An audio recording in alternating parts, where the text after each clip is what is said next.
দর্শক, আমরা রয়েছি ঢাকা বরিশাল মহাসড়কে। সামনেই দেখতে পাচ্ছেন বরিশাল বিমানবন্দরে যাওয়ার পথ, এবং আমরা রয়েছি বরিশাল জেলার বাবুগঞ্জ উপজেলার রহমতপুর বাস স্ট্যান্ডের খুব কাছেই। এবং আজকে আপনাদেরকে আমরা এই রহমতপুর বাস স্ট্যান্ড ঘুরিয়ে দেখাবো। আশা করি ভিডিওটি আপনাদের ভালো লাগবে এবং পুরোটার সময় আপনারা আমাদের সঙ্গেই থাকবেন।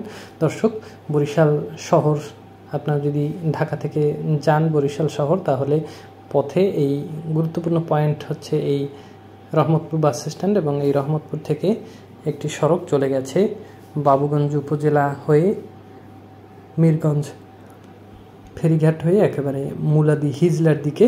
আমরা সেই বাবুগঞ্জের রহমতপুর বাস স্ট্যান্ডে চলে এসেছি, এবং ঐতিহ্যবাহী এই রহমতপুর বাস স্ট্যান্ড আপনারা অনেকেই রয়েছেন বরিশাল থেকে, বাবুগঞ্জ থেকে অনেক দূরে, দেশের অন্য প্রান্তে, আবার অনেকেই রয়েছেন দেশের বাইরে বিদেশে। সময়ের ব্যস্ততার কারণে অনেক দিন বরিশালে আসা হয় না, তারা যাতে ঘরে বসে বিশ্বের যে কোনো প্রান্ত থেকে বরিশালকে দেখতে পারেন, তাদের উদ্দেশ্যে আমাদের এই ভিডিও।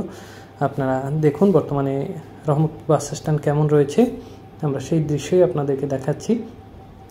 বাবুগঞ্জ উপজেলা নিয়ে আমাদের এই চ্যানেলে আরও অসংখ্য ভিডিও রয়েছে, আপনারা চাইলে দেখে আসতে পারেন। আপনাদেরকে আমাদের এই চ্যানেলে স্বাগতম জানাচ্ছি। আপনারা আমাদের এই চ্যানেলটি সাবস্ক্রাইব করুন এবং পাশের বেল আইকনটি ক্লিক করুন, যাতে নতুন ভিডিও আসার সাথে সাথেই আপনারা নোটিফিকেশন পান। আপনাদেরকে আমরা পর্যায়ক্রমে বরিশাল সহ বাংলাদেশের সকল দর্শনীয় স্থান ঘুরিয়ে দেখাবো। তাই আমাদের এই চ্যানেলের সঙ্গেই থাকুন। যারা ইতিমধ্যে আমাদের এই চ্যানেলটি সাবস্ক্রাইব করেছেন, তাদেরকে অসংখ্য ধন্যবাদ জানাচ্ছি এবং কৃতজ্ঞতা জ্ঞাপন করছি। আপনারা নিরন্তর আমাদের সমর্থন জুগিয়ে যাচ্ছেন বলেই আমরা প্রতিনিয়ত নতুন ভিডিও আপনাদের সামনে হাজির করতে পারছি। আপনারা এরূপ সমর্থন জুগিয়ে যাবেন, সেটাই কামনা করছি। দর্শক, আমাদের আজকের এই ভিডিও এ পর্যন্তই।